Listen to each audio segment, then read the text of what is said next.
안녕하세요. 해피아이콘입니다. 저희 해피아이콘은 여러분의 행복을 위한 건강 정보를 계속 올려드리고 있습니다. 구독 버튼을 눌러주시면 여러분들께서 만족할 만한 유익한 정보를 전달해 드리겠습니다. 이번에는 심혈관 질환의 위험인자인 중성지방이 젊은 층에게도 예외가 없다는 내용에 대해서 말씀드리겠습니다. 보통 젊을 때는 아직 쌩쌩하다면서 건강을 자부하곤 합니다. 하지만 전문가들은 이러한 안이한 생각이 자칫 큰 후회를 불러올 수 있다고 말합니다. 몸이 건강할 때 안 나빠지게 더 잘 관리해야 나이가 들어서 후회할 일이 없다는 것입니다. 특히 젊은 층은 심혈관 질환과 거리가 멀 것이라고 생각합니다. 하지만 안심하고 있다간 큰일입니다. 실제로 심혈관 질환을 부르는 이상지질혈증, 즉 고지혈증의 경우 젊을 때 생겨버리면 그 자체로 심혈관 질환 발병뿐 아니라 사망 위험이 높아진다는 연구 결과가 최근 보고되었기 때문입니다. 이상지질혈증은 혈액 속에 중성지방이 많아지는 병으로 누구나 생길 수 있습니다. 중성지방은 지방의 한 형태로 우리 몸 여러 곳에 존재하면서 쓸모있는 에너지원으로 쓰입니다. 하지만 너무 많아지면 몸에 다양한 문제를 일으킵니다. 실제로 혈액의 중성지방 수치가 높아지면 혈관에 좋은 HDL 콜레스테롤은 줄고 혈관에 나쁜 LDL 콜레스테롤 입자가 작고 단단하게 변형돼 혈관을 잘 뚫고 들어갑니다.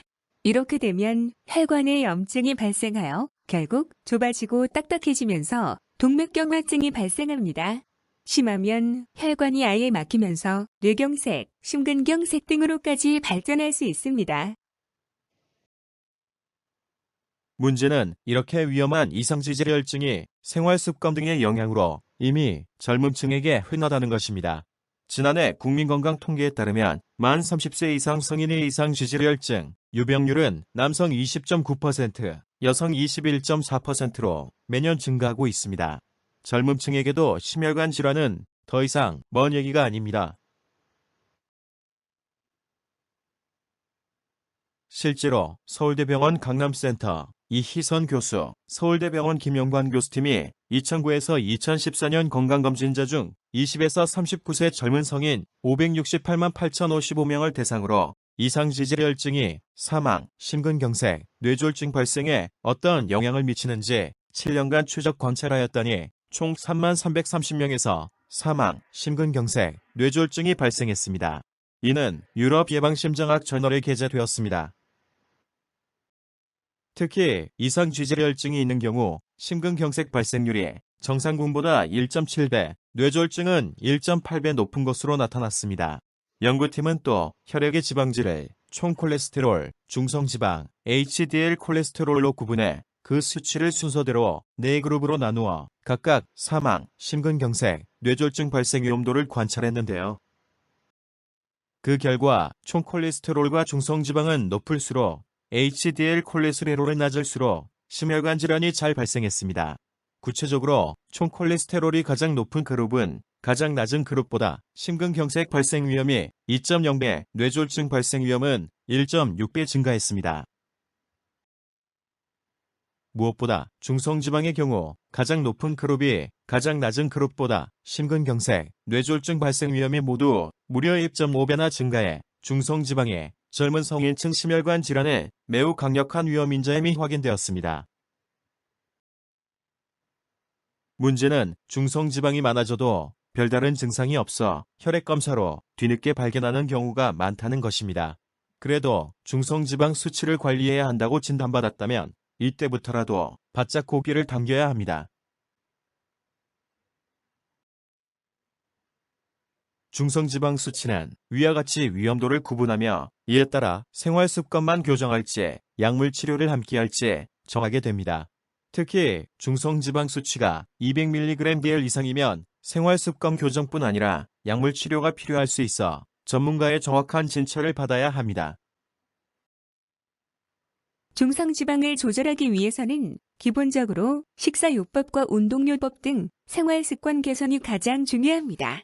중성지방은 음식의 영향을 많이 받는데 특히 기름지거나 탄수화물이 많은 음식은 중성지방 수치를 잘 올려 섭취량을 조절해야 합니다.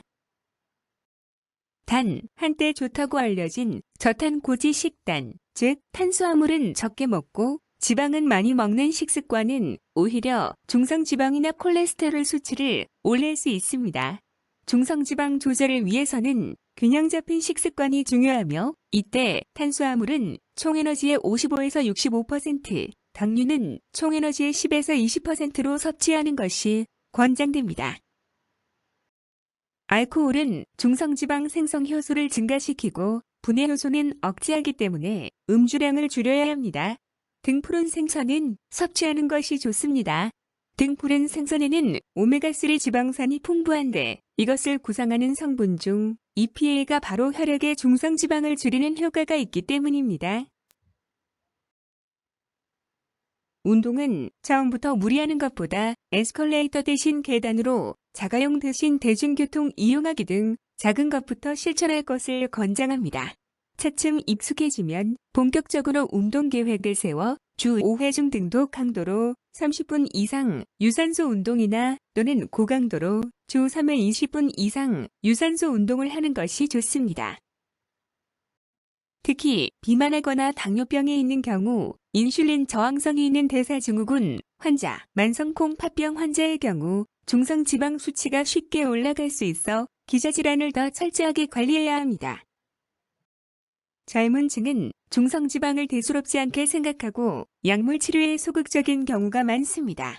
젊더라도 자신이 이상지질혈증으로 진단받으면 식이, 운동 등 생활 습관을 적극적으로 개선해야 하며 필요하다면 의사의 권고에 따라 약물 치료도 적극 고려해야 합니다. 본 영상이 마음에 드셨으면 아래에 있는 구독 버튼과 좋아요 버튼을 꼭 눌러주세요. 힘을 내서 더 열심히 행복의 바이러스를 전파하도록 하겠습니다. 감사합니다. 해피 아이콘이었습니다.